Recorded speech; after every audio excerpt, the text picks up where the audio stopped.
राज श्यामा गाए जा। राज श्यामा गाए जा। राज श्यामा गाए जा। राज श्यामा गाए जा। राज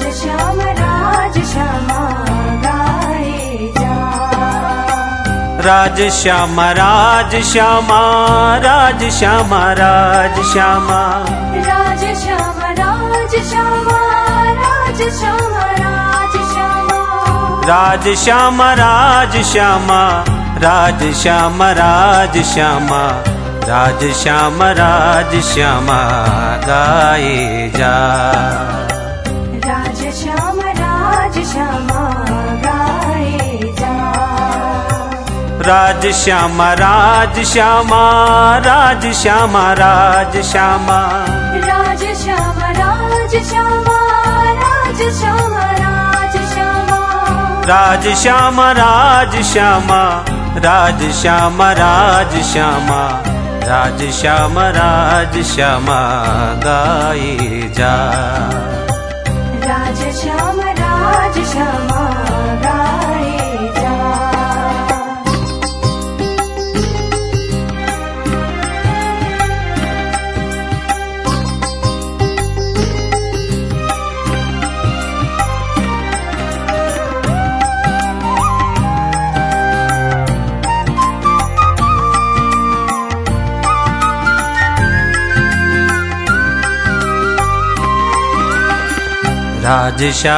राज श्यामा गाए जा।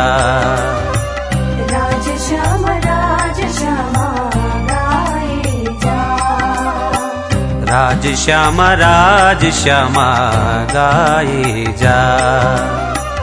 राज श्यामा गाए जा। राज श्यामा श्यामा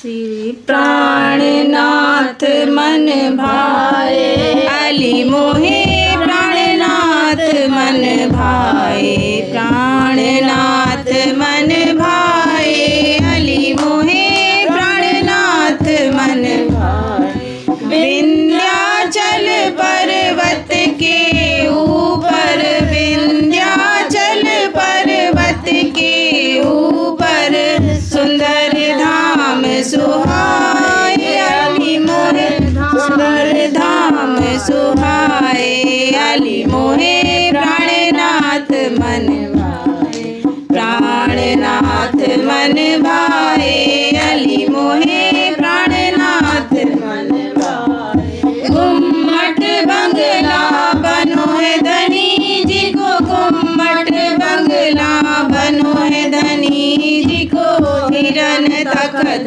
जड़ाए हिरन तखत जड़ाए अली मोहे प्राणनाथ मन भाए रतन जड़ित पद्मावती सोहे रतन जड़ित पद्मावती सोहे देव सकल ललचाए देव सकल ललचाए अली मोहे प्राणनाथ मन भाए विष की नदियाँ अमृत कीनो विष की नदियाँ अमृत कीनो सुख सवन पहुँचाए सुख सवन पहुँचाए अली मोहे प्राणनाथ मन भाए भजन कीर्तन होत रात दिन भजन कीर्तन होत रात दिन सुनत मोक्ष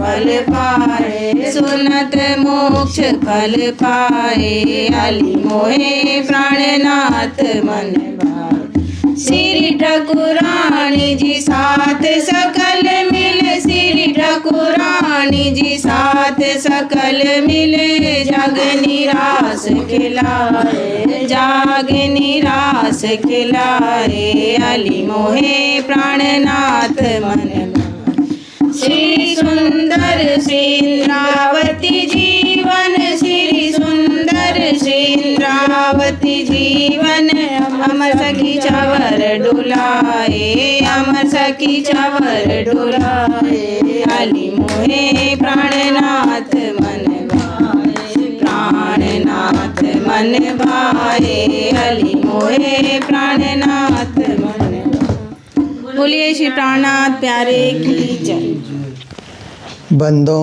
सतगुरु चरण को करूं सुप्रेम प्रणाम अशुभ हरण मंगल करण श्रीदेव चंद्र जी नाम श्री प्राणनाथ निज मूलपति श्री मिहिराज सुनाम तेज कुंवरी श्यामा युगल को पल पल करूं प्रणाम मंगल कृष्ण प्रणाम है मंगल धर्म प्रकाश मंगल सुंदर साथ हैं मंगल धाम उजास मंगल सुंदर साथ हैं मंगल धाम उजास। बोलो वृंदावन बिहारी लाल की श्री सद्गुरु महाराज की श्री प्राणनाथ प्यारे की महारानी बाईजुराज की महाराजा छत्रसाल की गुरुजी मंगलदास महाराज की श्री कृष्ण प्रणामी धर्म की तीनों पुरी धाम की सर्व सुंदर साथ की। उपस्थित धर्म प्राण समस्त सुंदर साथ जी, आज यहाँ मध्य प्रदेश छतरपुर श्री लखी शर्मा जी और रोशनी शर्मा जी के घर पर और उन्हीं के भाई सपरिवार के बीच आने का और यहाँ पर सबसे मिलने का ये अवसर प्राप्त हुआ। ऐसे तो ये छतरपुर महाराजा छत्रसाल जी को श्री प्राणनाथ जी ने पहले पन्ना में ही राज्य स्थापित करने का आदेश दिया, क्योंकि पन्ना की भूमि प्राणनाथ जी को भाग गई थी। इसलिए धाम चबूतरे में ही प्राणनाथ जी ने अपने निश्चित आवास निश्चित निवास वहीं रह करके वाणी का प्रचार ज्ञान का प्रचार सुंदर साथ की जागनी करने का निश्चय किया। तो छत्रसाल जी ने युद्ध के बीच में जब कभी फुर्सत मिले तो चोपड़ा में उन्होंने हवेली बनाई थी, रानियाँ भी रहती थी तो वहाँ रहते थे। पर प्राणनाथ जी का आदेश हुआ तो उन्होंने भी दरबार फिर घुमट बंगला जी के नज़दीक ही उन्होंने बनाया, जो आजकल महेंद्र भवन नाम से प्रख्यात है। फिर प्राणनाथ जी जब तक रहे छत्रसाल जी वहीं से राज्य का संचालन करते थे, बुंदेलखंड की स्वतंत्रता के लिए लड़ा करते थे प्राणनाथ जी के आशीर्वाद से। बाद में छत्रसाल जी महाराज ने ये छतरपुर को भी उन्होंने विकसित किया, उन्हीं के नाम से छत्रसाल के नाम से ही छतरपुर विकसित हुआ। और हमारे सुंदर साथ जो प्राणनाथ जी के साथ गुजरात से लेकर के जहाँ जहाँ प्राणनाथ जी महाराज ने परिभ्रमण किया और प्राणनाथ जी के उपदेश से जो प्रभावित हुए, विशेष करके सूरत से ज़्यादा प्रभावित हुए, वे सुंदर साथ प्राणनाथ जी के साथ साथ जागनी यात्रा में निकल पड़े।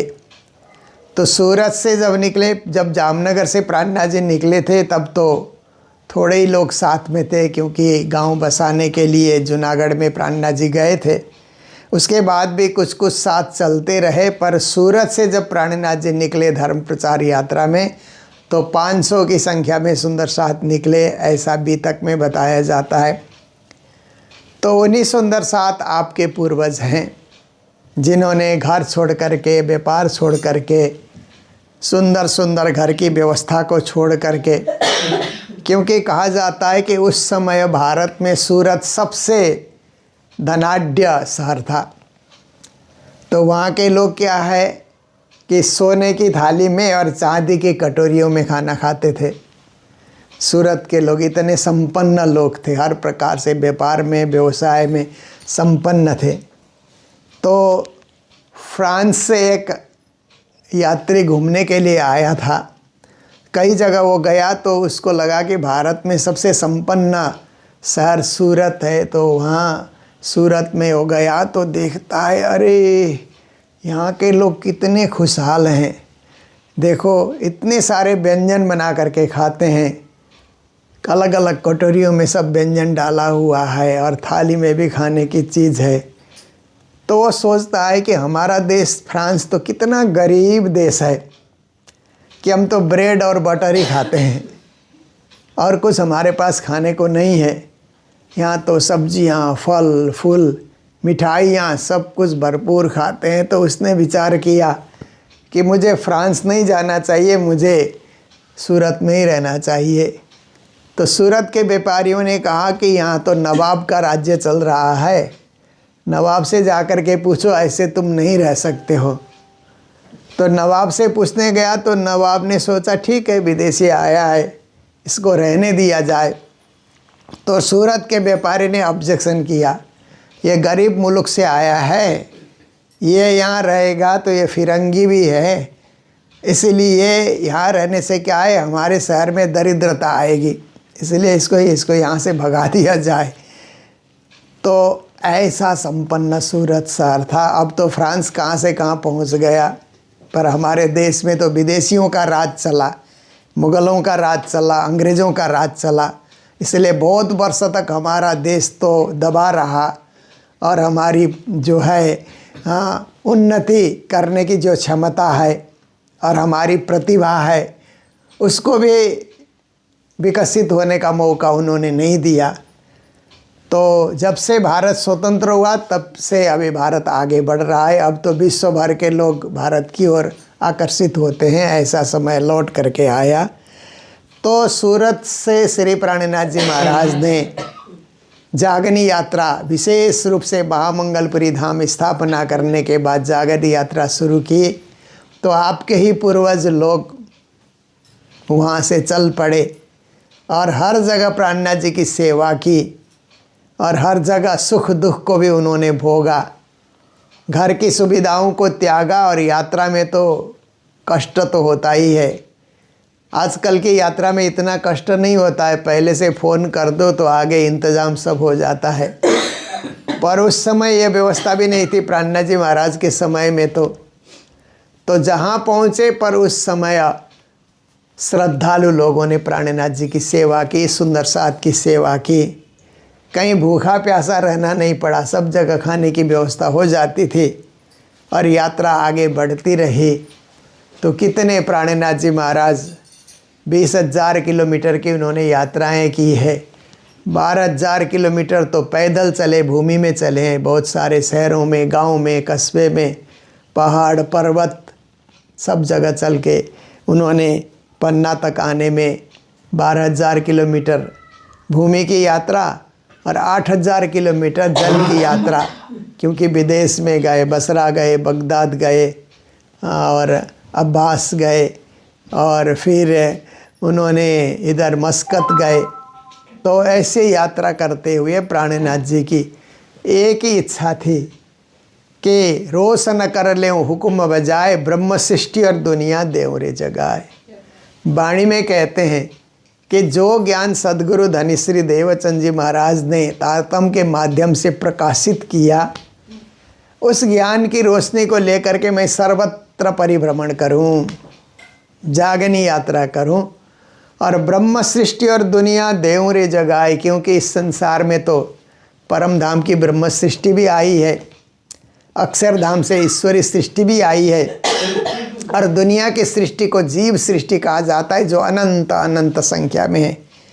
प्राणनाथ जी कहते मुझे उन सबको जगाना है, जगाते हुए भेदभाव नहीं रखना है, सबको एक समान ज्ञान दे करके। जैसे स्कूल में टीचर पढ़ाने आते हैं तो पढ़ाते हुए भेदभाव नहीं करते हैं, बाकी कौन कितने नंबर से पास करता है वो तो स्टूडेंट पे डिपेंड होता है, परंतु टीचर लोग तो एक समान शिक्षा देते हैं। ऐसे ही प्राणनाथ जी ने भी जितने उनके करीब आए सुनने के लिए सबको एक समान ज्ञान उन्होंने वितरित किया वाणी के माध्यम से। लेने वाले कोई ब्रह्म सृष्टि, ईश्वरी सृष्टि, जीव सृष्टि में भी उत्तम, मध्यम, निकृष्ट 3 प्रकार की जीव सृष्टि भी होती है। तो इस प्रकार से जो ग्रहण कर सके, जिनमें कुछ अध्यात्म प्राप्त करने की चाहना थी जिनके मन में, उन्होंने ग्रहण किया और उनमें से भी कई लोग और 7 मंडली को देख करके और बढ़ते चले गए। तो प्राणनाथ जी पन्ना आए तो 5000 की जमात हो गई, ऐसा बताया जाता है भीतक के आधार पे। तो ये सब कार्य आपके पूर्वजों ने किया। तो कितने त्यागी रहे होंगे पूर्वज कि घर धन संपत्ति छोड़ करके धर्म के नाम पे और गुरु का आदेश पालन करके उनके पीछे पीछे चलना और उनके बताए हुए मार्ग पे चलना। और पन्ना में आने के बाद भी घुमट बंगला जी के फिर चारों तरफ सबका अपना अपना डेरा बना, पर वहाँ अष्टप्रहर की पूजा में सब लोग शामिल हो जाते थे। अलग अलग समय में अलग अलग बारी लगी हुई होती थी और सब कोई सेवा में हाजिर रहे। और परम धाम में राजश्यामा की सेवा कैसे होती है, प्राणनाथ जी और बाईजूराज महारानी ने राजश्यामा का ही वो स्वरूप लेकर के सुंदर साथ को प्रैक्टिकल सेवा ही धर्म है ऐसा बता करके उनको एक अनुभव कराया पद्मावतीपुरी धाम में। इसलिए पद्मावतीपुरी धाम की बड़ी भारी महिमा है। सारे प्रणामी समाज के सुंदर साथ पन्ना धाम पद्मावतीपुरी धाम तो दौड़ दौड़ करके हर मेले में आते हैं और बार बार आते रहते हैं, क्योंकि उस भूमि में धाम चबूतरे में हम लोग जैसे ही प्रवेश करते हैं तो ऐसा लगता है कि इस चबूतरे में प्राणनाथ जी की चरण धूल है।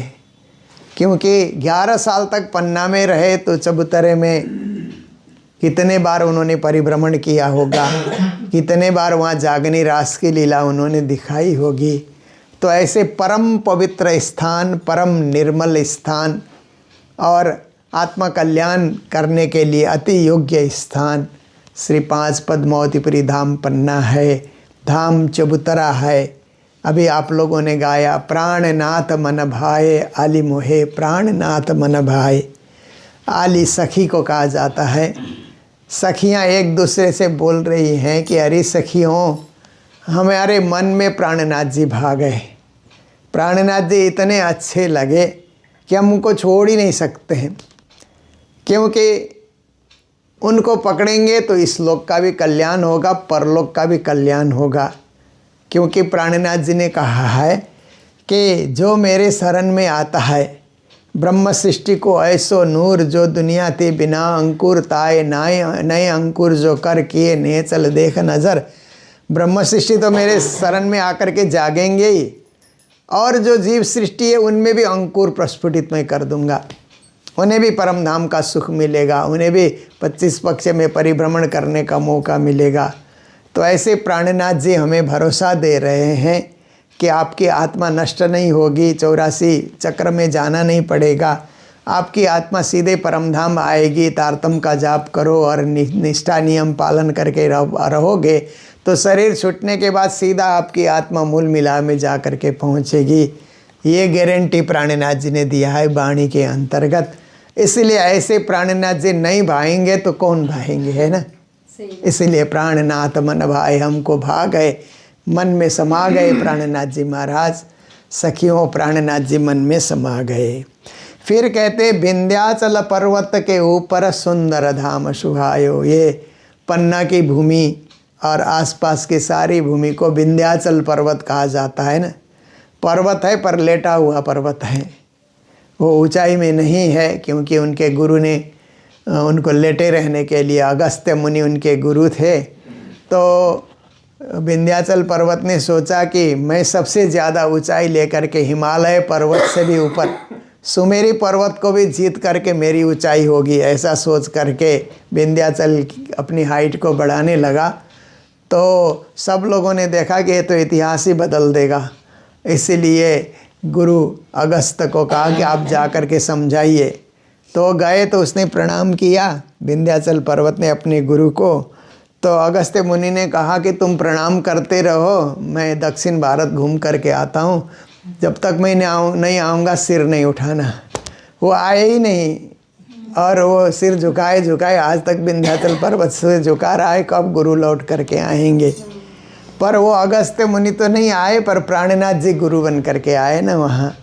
तो विंध्याचल पर्वत का झुकाव जो है, वो झुकाव का फल मिला प्राणनाथ जी आने से, कि विंध्याचल पर्वत के ऊपर उन्होंने सुंदर धाम का निर्माण कराया।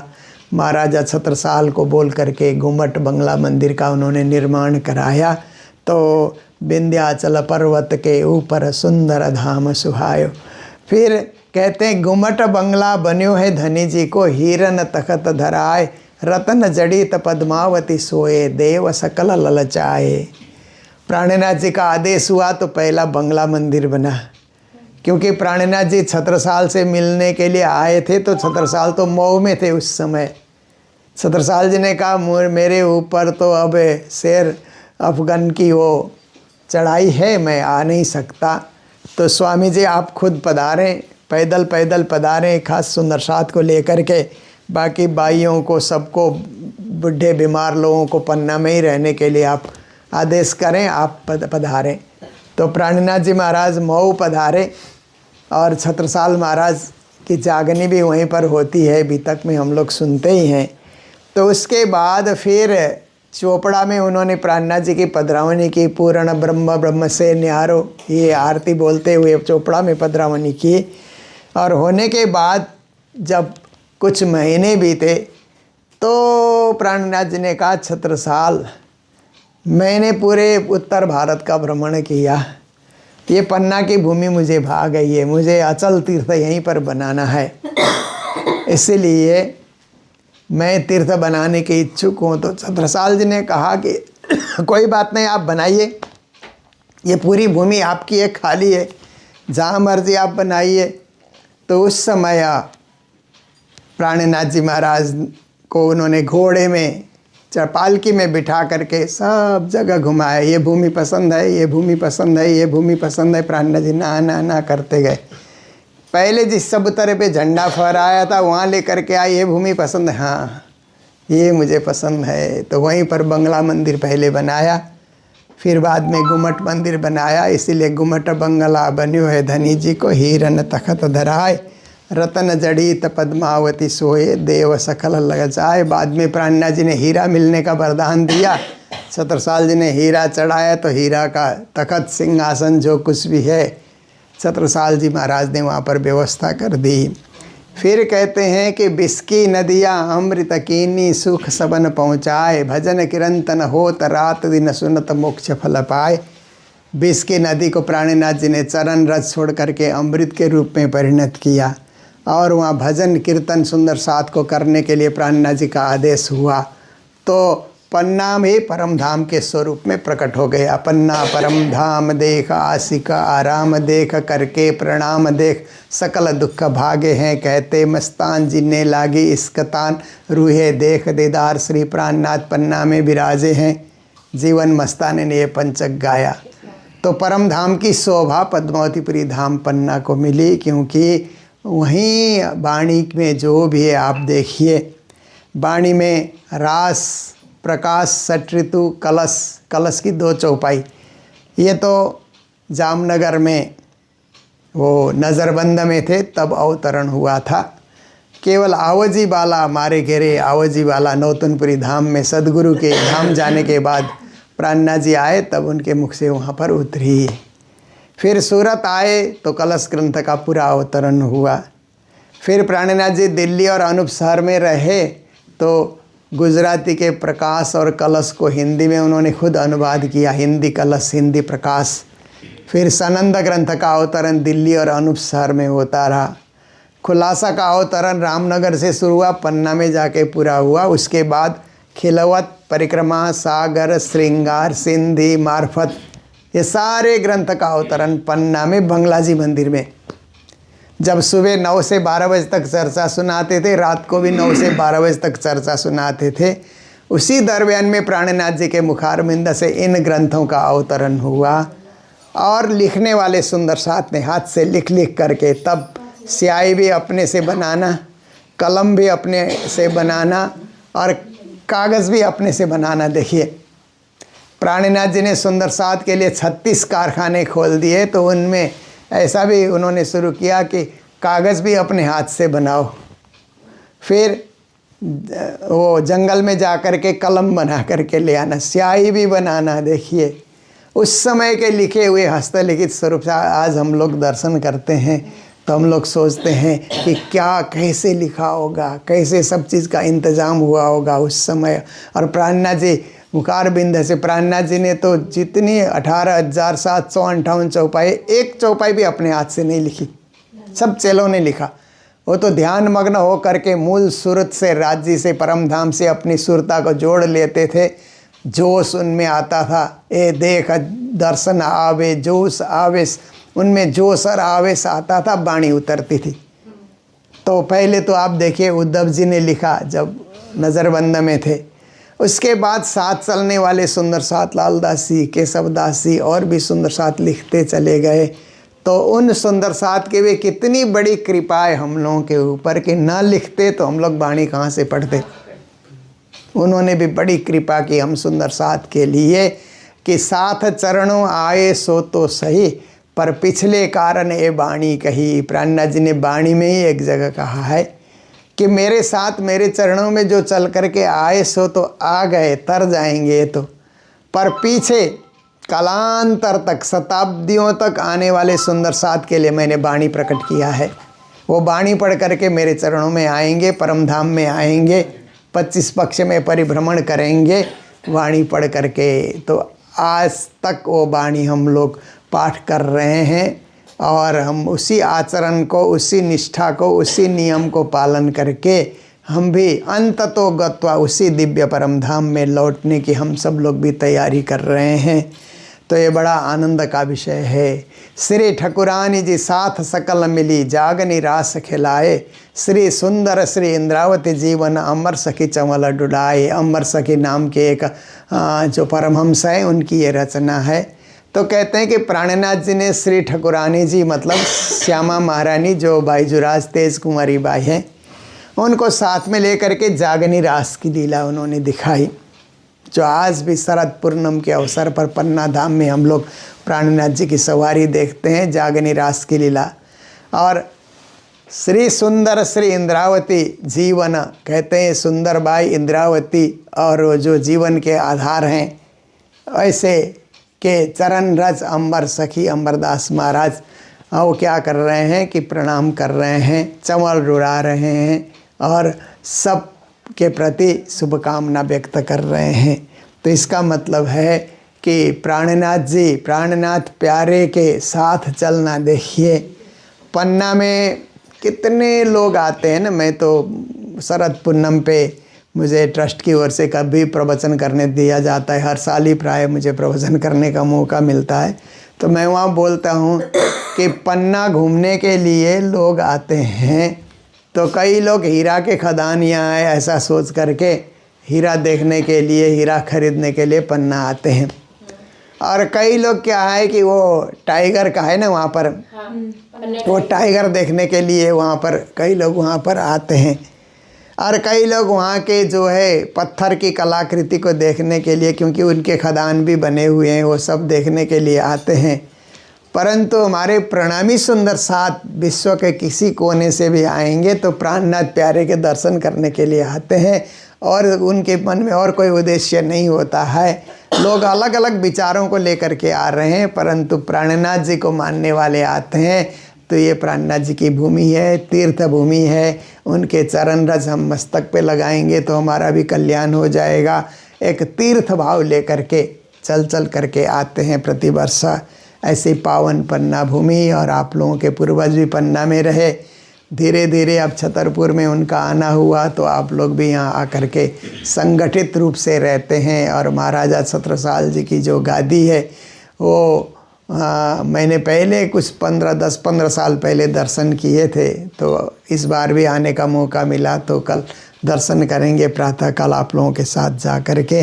तो छत्रसाल महाराज की गादी का अर्थ यही है कि प्राणनाथ जी ने छत्रसाल जी को वरदान देते हुए यही कहा था कि यहाँ से जितना भी तुम राज्य करोगे, अब मुग़ल बादशाह को कर देने की कोई ज़रूरत नहीं है। यहाँ का यहीं बुंदेलखंड में ही खर्च होगा, यहीं के विकास के लिए, और उससे कुछ बचा करके अपने सुंदर साथ की सेवा भी, धाम की सेवा, पन्ना धाम की सेवा भी होती रहे।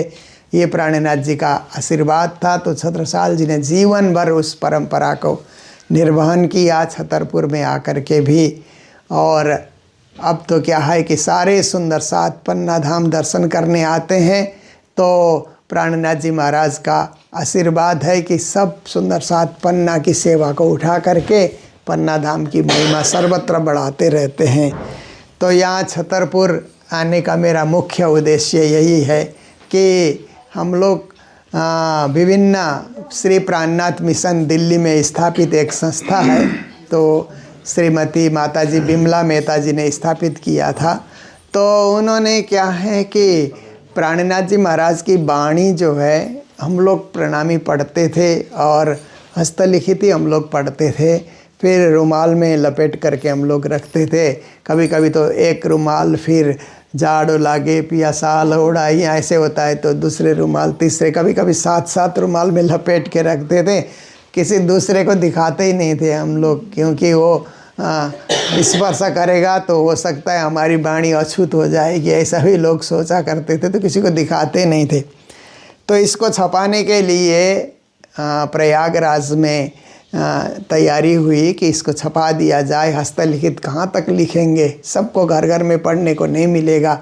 तो आज भी हस्तलिखित प्रतियां मेरे हिसाब से प्रणामी समाज में 300 से ज़्यादा हस्तलिखित स्वरूप साहिब मिल सकते हैं, जहाँ तक मैंने एक बार गिनने के लिए प्रयास किया था, पद्मावतीपुरी धाम से लेकर के पूरे समाज में। तो समाज तो बढ़ रहा है। फिर प्रकाशन का कार्य हम प्रयागराज में शुरू हुआ मिड्डा प्रेस में। तो वहीं इलाहाबाद यूनिवर्सिटी के प्रोफेसर थे डॉक्टर माता बदल जाए सवाल, वो भी एक किताब छपाने के लिए वहाँ पर गए हुए थे। तो उन्होंने देखा ये क्या है, ये प्राणनाथ जी की वाणी है। फिर उन्होंने हस्तलिखित पढ़ा किया, तो उन्होंने कहा कि ये मात्र धार्मिक पुस्तक नहीं है। आप लोग तो धार्मिक पुस्तक मान करके आप लोग इसको घर में रखते हो, पर इसमें तो साहित्य भी है, इसमें तो समाज शास्त्र भी है, इसमें इतिहास भी है, इसमें दर्शन शास्त्र भी है, बहुत कुछ है इसमें। तो इसको जल्दी से छपा करके साहित्यकारों को दीजिए, बड़े बड़े लेखकों को, दार्शनिकों को बांटिए, तो वो लोग इस ग्रंथ पे लिखना शुरू करेंगे। ऐसा उन्होंने सबसे आग्रह किया और वो खुद भी उस कार्य में जुट गए कि मेरे लिए भी परम सौभाग्य है कि प्राणनाथ जी की वाणी मुझे भी छपाने का या प्रकाशित करके विद्वानों के बीच ले जाने का मुझे मौका मिला। तो उन्होंने किताबें भी लिखी, प्रथम प्रणाम, द्वितीय प्रणाम करके, पहली बार प्राणनाथ जी को प्रणाम, दूसरी बार प्रणाम, उसमें उन्होंने अपना आर्टिकल भी बनाया।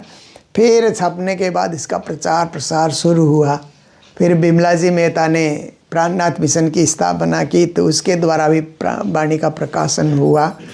तो इस वाणी में साहित्य है, दर्शन है, समाज शास्त्र है, इतिहास है। ये सब चीज़ लोगों को बताने से विद्वानों को बड़ा अच्छा लगता है और इसमें रिसर्च कार्य भी होता है। बहुत सारे एमए के बाद जो पीएचडी करने वाले स्टूडेंट हैं वो थीसिस भी इसमें लिखते हैं। तो अब तक करीब 25-30 लोगों ने प्राणनाथ जी की वाणी पे पीएचडी की डिग्री उन्होंने ली और अभी भी लोग ले रहे हैं। दिल्ली यूनिवर्सिटी से है और भी ये बनारस यूनिवर्सिटी से है और भी गुजरात के कई यूनिवर्सिटी से, सागर से, भिन्न भिन्न यूनिवर्सिटी से। तो जब से महाराजा छत्रसाल बुंदेलखंड यूनिवर्सिटी का यहाँ पर छतरपुर में निर्माण हुआ, तो यहाँ भी दर्शन विभाग की ओर से कुछ प्रोफेसरों ने यहाँ भी थीसिस लिखाने का कार्य शुरू किया। तो कुछ स्टूडेंट यहाँ भी काम कर रहे हैं और यहाँ के प्रोफेसरों से हमारा संपर्क हुआ। विशेष करके जय प्रकाश साक्य जी जो हैं दर्शन विभाग के अध्यक्ष हैं, उनसे हम लोगों का ज़्यादा परिचय हुआ। तो उन्होंने एक किताब अभी छपाई कि महामती प्राणनाथ एवं प्रणामी संप्रदाय नाम से किताब लिखी है और उन्होंने एमए में दर्शन शास्त्र में एक सब्जेक्ट के रूप में उन्होंने उसको परिचित भी किया है। तो हम लोग सोच रहे थे कि यहाँ पर कुछ ऐसे सेमिनार भी हो जाए, प्राणनाथ जी के नाम से 2 दिन का सेमिनार हो जाए। पर बीच बीच में और महाराज जी लोग भी यहाँ यूनिवर्सिटी में आए और उन्होंने भी कुछ कार्यक्रम किया। तो यहाँ के जो वाइस चांसलर हैं मैडम, उन्होंने कहा कि इस बार अद्वैत पे आप लोग सेमिनार कीजिए। तो उस पे सेमिनार हो रहा है, परंतु उसमें एक सब्जेक्ट पे थोड़ा प्रवचन करने के लिए मुझे भी उन्होंने आमंत्रित किया है कि प्राणनाथ जी की वाणी में अद्वैत क्या है और अद्वैत पे उन्होंने क्या व्याख्या दी है वो मुझे बताना है। वो मैंने आर्टिकल लिख करके तैयार कर लिया है। और हम लोग प्राणनाथ मिशन से महामती प्राणनाथ पुरस्कार भी उन विद्वानों को देते हैं जो प्राणनाथ जी पे विशेष कोई ग्रंथ लिखते हैं, रिसर्च करते हैं, तो उनको पुरस्कार भी हम लोग देते हैं। तो वही कार्य कल होना है और यूनिवर्सिटी में करीब 11 बजे से जो प्रोग्राम शुरू होगा तो उसमें ये उद्घाटन सत्र के अंतर्गत ही महामती प्राणनाथ पुरस्कार वितरण और मेरा जो आर्टिकल है वो पढ़ा जाएगा। तो इसी काम के लिए हम लोग आए हुए हैं। तो मैंने हमारे ब्रजेश जी, ऐसे तो ये पंचू नाम से प्रख्यात हैं पर इनका ब्रजेश नामी नाम है, तो ये पूरे समाज में ये परिभ्रमण करते हैं। तो इनको कोई प्रणामी नहीं जानता ऐसी बात नहीं, सब लोग जानते हैं, सब जगह छाए हुए हैं। तो मैंने इनको फ़ोन किया कि मुझे छतरपुर में रात्रि विश्राम करना है और हो सके तो मैं सुंदर साथ के घर में ही भोजन करता हूँ, आप व्यवस्था करिए। तो उन्होंने यहाँ आप लोगों से बातचीत करके पूरी व्यवस्था करी। बहुत अच्छा लगा क्योंकि सुंदर साथ, वो भी धाम के सुंदर साथ के बीच रहना हमें भी खुशी होती है। जिनके पूर्वजों ने इतनी कुर्बानियाँ दी, इतने प्राणनाथ जी की सेवा करी, उन सुंदर साथ के बीच आने का, बैठने का हम लोगों को भी बहुत अच्छा लगता है। पन्ना में तो हम लोग मिलते रहते हैं पर पन्ना से बाहर भी कई जगह हम लोग मिलते हैं तो बहुत खुशी होती है। मैं यूएसए जाता हूँ, वहाँ भी धाम के सुंदर साथ रहते हैं तो उनके घरों में भी सत्संग करने का मुझे मौका मिल जाता है। बहुत ही अच्छी बात है कि इस संसार के अंतर्गत सबसे बड़ा क्या है तो कहा जाता है, कुछ लोग कहते हैं कि जन्म से ही कोई बड़ा हो जाता है, कुछ लोग कहते हैं कर्म से कोई बड़ा होता है, पर हम लोग कहते हैं धर्म से कोई बड़ा होता है। जन्म से बड़ा होना तो कोई राजा महाराजा के घर जन्म हुआ, सेठ साहूकार के घर जन्म हुआ तो जन्म से बड़ा होगा क्योंकि उसको पहले से ही पैसा संपत्ति सब कुछ मिल जाएगा। कर्म से बड़ा होने के लिए बहुत बड़ा कर्म, सत्कर्म करना होगा, तब जा कर के कर्म से बड़ा होता है। पर धर्म में दीक्षित होने के बाद धर्मनिष्ठ बना तो सबसे बड़ा तो वही है क्योंकि उसने ये लोक को भी तारा, परलोक में भी अपने आत्मा को पहुंचाया। इसीलिए धर्म से हमें बड़ा होना है, अपने धर्म नीति नियमों को हमें नहीं त्यागना है, उसी तरह पालन किए रखना है जैसे हमारे माता पिता ने हमें सिखाया। तो आप लोग भी इसी तरह पालन करके, आज घर में बंगला जी मंदिर की सेवा देख करके ऐसा लगा कि आप लोगों में कितनी श्रद्धा है, कितनी भावना है कि इतने श्रृंगार सजाने में बहुत समय लगता है, पर आप लोगों ने सजा करके राज्य को उस रूप में प्राणनाथ जी महाराज का स्वरूप आप लोगों ने अपने ही घर में इस तरह उपस्थित किया है। बहुत अच्छा लगा। आप लोग सदा सब परिवार यहाँ रहते हैं, सुन करके भी हमें बहुत खुशी हुई क्योंकि आजकल पारिवारिक जीवन क्या हो रहा है कि डिवीज़न होते लोग जाते हैं ना, तो एक दो भाई रहते हैं तो इतना दूर दूर रहते हैं कि कभी साल में एक बार दो बार ही हम लोग मिले ऐसा सोचते हैं, पर आप सब भाई इकट्ठे ही रहते हैं इसी मोहल्ले में, इसी एरिया में। सुन करके इंडियन जॉइंट फैमिली कहते हैं ना, तो ऐसे हमारे जॉइंट फैमिली में साथ मिल करके रहना, एक दूसरे के सुख दुख के सहभागी बनना कितनी अच्छी बात है ना। एक परिवार का माहौल ये ऐसा आप लोगों ने उपस्थित किया है। तो खूब आप लोग आगे बढ़ें, अच्छे सत्कर्म आप लोग में, प्राणनाथ जी की शिक्षा में आप लोग सदा आगे बढ़ें ताकि हम लोगों को भी बार बार आने का मौका मिलता रहे। तो इन्हीं शब्दों के साथ अभी के प्रवचन को यहीं विराम देते हैं। कल वहाँ कार्यक्रम होगा तो आप लोग में से जो भी आ सकेंगे ज़रूर वहाँ भी आएँ और कार्यक्रम के भी आप लोग दर्शन करें। तो इतना ही आज रखते हुए आप सभी को प्रणाम करते हुए मेरे प्रवचन को यहीं विराम देने जा रहा हूँ। बोलो कृष्ण कन्हैया लाल की, सद्गुरु महाराज की, श्री प्राणनाथ प्यारे की, सदा आनंद मंगल में रहिए, सदा आनंद मंगल में रहिए, सदा आनंद मंगल में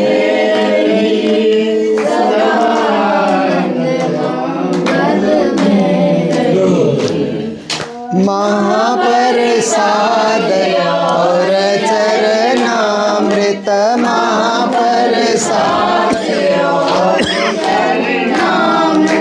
ए सुख साथ ही में पाइए भला ए सुख साथ ही में पाइए सदा आनंद मंगल में रहिए सदा आनंद मंगल में रहिए तन सोवे रूह निस दिन जागे तन सोवे निस दिन जागे श्री धाम धनी के चरणों में रहिए श्री राज श्याम के चरणों में रहिए सदा आनंद मंगल में रहिए सदा आनंद मंगल में रहिए इसक सुराही प्रेम का प्याला इसक सुराही प्रेम का प्याला अंतर आत्म जगे रहिए भला अंतर आत्म जगे रहिए सदा आनंद मंगल में रहिए सदा आनंद मंगल में रहिए अष्ट प्रहर दिन 64 घड़ियाँ अष्ट प्रहर दिन 64 घड़ियाँ निस दिन राज राज राज कहिए भला निस दिन राज कहिए सदा आनंद मंगल में रहिए सदा आनंद मंगल